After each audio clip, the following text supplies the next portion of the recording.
Hello friends, কেতিয়াবা বাৰু আমি ভাবিছোনে আমাৰ জীৱনটো কিমান ব্যস্ততা, কিমান লৰালৰি, কিমান ভাগদৌৰ, কিমান হাৰি এণ্ড বৰিৰে ভৰি আছে। চাৰিওফালে কেৱল মাত্ৰ ব্যস্ততা আৰু ব্যস্ততা। আমি ব্যস্ত হৈ আছো, আমি কাম কৰি আছো, নাজানো কিহৰ বাবে। মাত্ৰ হয়তো ভৱিষ্যতত কেতিয়াবা সুখ আহিব, তাৰ বাবে আমি বৰ্তমানৰ সুখ আমি ত্যাগ কৰি আছো। কিন্তু এই ব্যস্ততাৰ অন্তকত আমি আমাৰ নিজকে বুজিব নোৱাৰা এক অৱস্থালৈ আহি পৰিছেহি। ইয়াৰ সমাধান কি? ইয়াৰ সমাধান দিছে চিলিয়ান কবি পাবলো নেৰুদাৰ তেওঁৰ নিজৰ কবিতা কিপিং কোৱাইটত ক্লাছ 12ৰ কোৰ্চত সন্নিৱিষ্ট কৰা এই কিপিং কোৱাইট কবিতাটো আমি চাওঁচোন কিনো দিয়া আছে ইয়াত।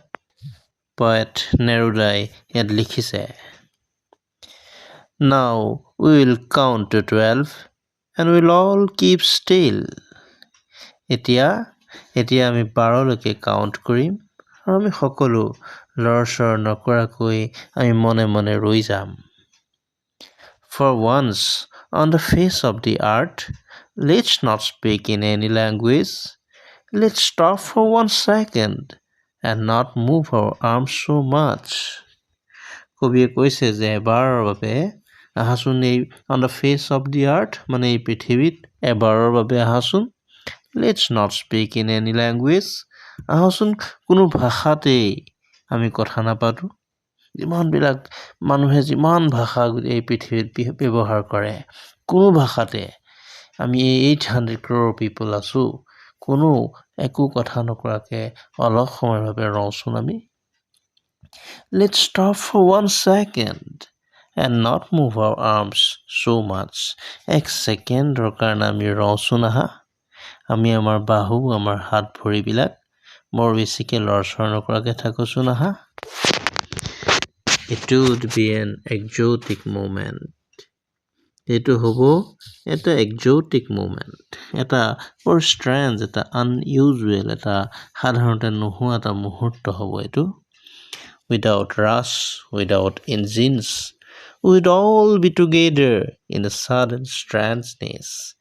এই মুহূৰ্তটোত কোনো ৰাছ নাথাকিব, কোনো লৰালৰি নাথাকিব, কোনো দৌৰা-দৌৰি নাথাকিব.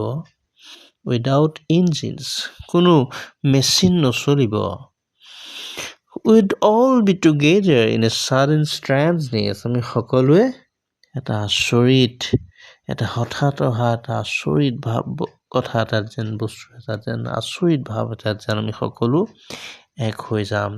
এনেকুৱা লাগিব যেন চবেই যেন এটা অৱস্থাত আমি আছো আৰু চব আমি ৰৈ আছো. এটা আচৰিত মোমেণ্ট আমি পাম পৃথিৱীত. Fisherman in the cold sea would not harm whales, and the man gathering salt would look at his hurt hands. এই যে ফিচাৰমেন বিলাকে একদম ঠাণ্ডা সাগৰতো যে এই হুৱেলছ বিলাক বিশাল তিমি মাছবিলাকৰ যে চিকাৰ কৰি আছে, কথা বুজাইছে কবিয়ে যে মানুহে যে কেনেকৈ নেচাৰক এক্সপ্লইট কৰি আছে, নেচাৰক কেনেকৈ হাৰ্ম কৰি আছে. আকৌ and a man gathering salt would look at his hurt hands.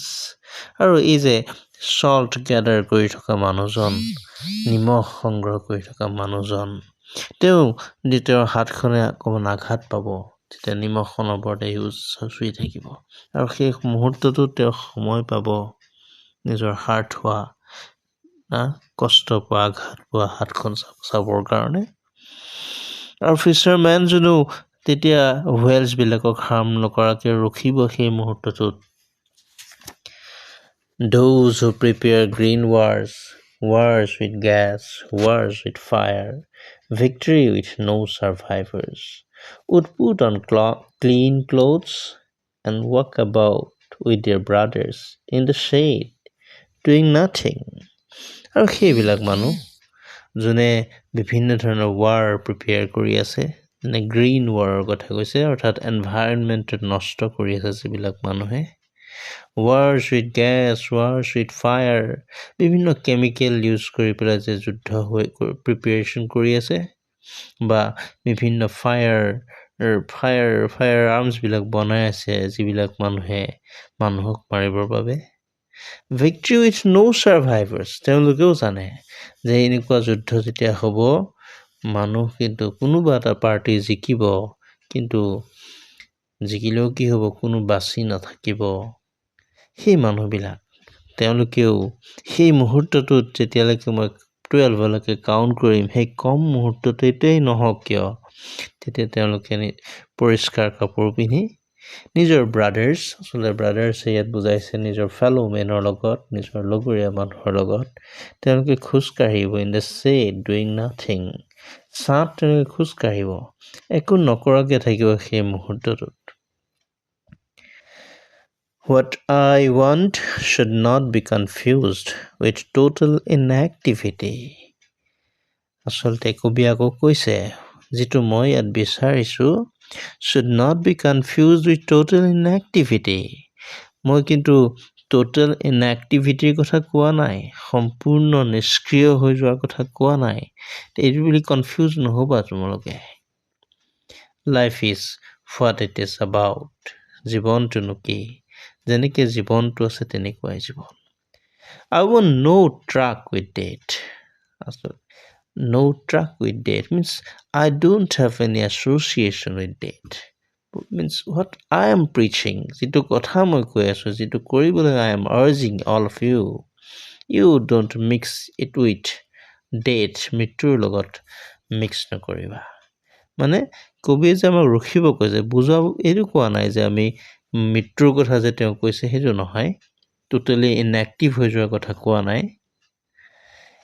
তেওঁ আকৌ কৈছে, if we were not single-minded about keeping our lives moving, যদি আমাৰ মনত এটাই কথা নাথাকিলহেঁতেন যে জীৱনটোক আমি আগবঢ়াই লৈ যাব লাগে, and for once could do nothing, এক মুহূৰ্তৰ কাৰণে যদি আমি একো নকৰাকৈ ৰখিব পাৰিলোহেঁতেন, perhaps a huge silence might interrupt this sadness of never understanding ourselves and of threatening ourselves with death. হয়তো এটা সাংঘাতিক চাইলেঞ্চ আহিলেহেঁতেন, অলপ সময়ৰ কাৰণে যদি আমি ৰখিব পাৰিলোহেঁতেন, গোটেই পৃথিৱীত এই সমগ্ৰ মানৱ জাতি যদি ৰখিব পাৰিলেহেঁতেন, সাংঘাতিক নিস্তব্ধতা আহিলেহেঁতেন। আৰু সেই হয়তো এই যিটো ছাডনেছ কবিয়ে ফিল কৰিছে যে নিজকে মানুহে বুজি নাপায় তাৰ কাৰণে, আৰু মানুহে নিজৰ এক্টিভিটিৰ দ্বাৰা নিজকে মৃত্যুৰ মুখলৈ যে ঠেলি পঠিয়াই আছে, তাৰ বাবে যিটো দুখ কবিয়ে ফিল কৰিছে, সেই চাইলেঞ্চটোৱে হয়তো সেই দুখটোক অলপ সময়ৰ কাৰণে থমাই দিলেহেঁতেন। Perhaps the earth can teach us, as when everything seems dead and later proves to be alive. হয়তো আমাক পৃথিৱীখনেই শিকাব পাৰে যে যেতিয়া চব বস্তু মৰি যোৱা যেন লাগে, পুনৰ কিন্তু তাক এলাইভ হৈ যায়, সি জীৱিত হৈ যায়। যেনেকৈ এটা গছৰ পুলি আহি পেলাই ছাগলীয়ে খাই দিলে, পাত চাত নাইকিয়া হৈ গ'ল, গৃহস্থই ভাবিলে যে হয়তো পুলিটো নাবাচিব, কিন্তু যেতিয়া পৰিৱেশ পাব, যেতিয়া বৰষুণৰ পানী পাব, যেতিয়া তাক কেয়াৰ লোৱা হ'ব, সি নিজেই আকৌ পোখা মেলিব, আকৌ তাৰ পৰা পাত ওলাব, আকৌ যেন জীৱিত হৈ যাব।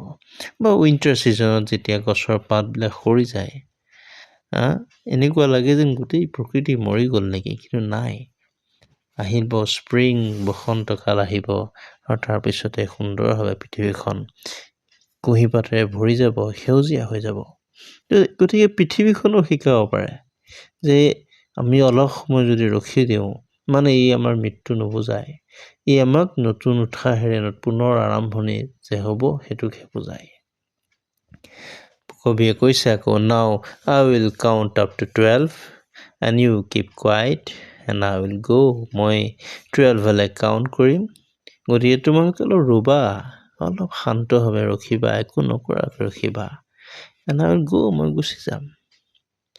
অৰ্থাৎ কবিয়ে কৈছে কি যে এক মুহূৰ্তৰ কাৰণে যদি আমি ৰখিব পাৰোঁ, তেতিয়া আমি ইনট্ৰস্পেক্ট কৰিব পাৰিম, আমি চেল্ফ এক্সামিনেশ্যন কৰিব পাৰিম, চাব পাৰিম শুদ্ধ কাম কৰি আছোঁ নে ভুল কাম কৰি আছোঁ, আৰু আমি নিজকে ৰেক্টিফাই কৰিব পাৰিম।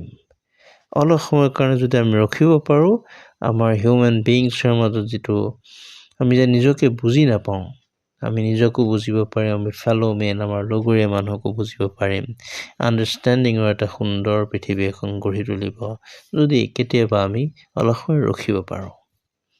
গতিকে মানুহে কয় যে প্ৰতিজন মানুহে কিছু সময় নিৰলে কটাব লাগে পৃথিৱীখনক বুজিবৰ কাৰণে, নিজৰ জীৱনটোক বুজিবৰ কাৰণে, পাবলো নেৰুদাই যেন বিশ্বত শান্তি প্ৰতিষ্ঠা কৰিবৰ কাৰণে তেওঁ এই নিস্তব্ধতাৰ কথা কৈছে। গতিকে আহক সকলোৱে আমি দিনটোৰ কিছু সময় নিৰলে থকাৰ অভ্যাস কৰোঁ। ধন্যবাদ।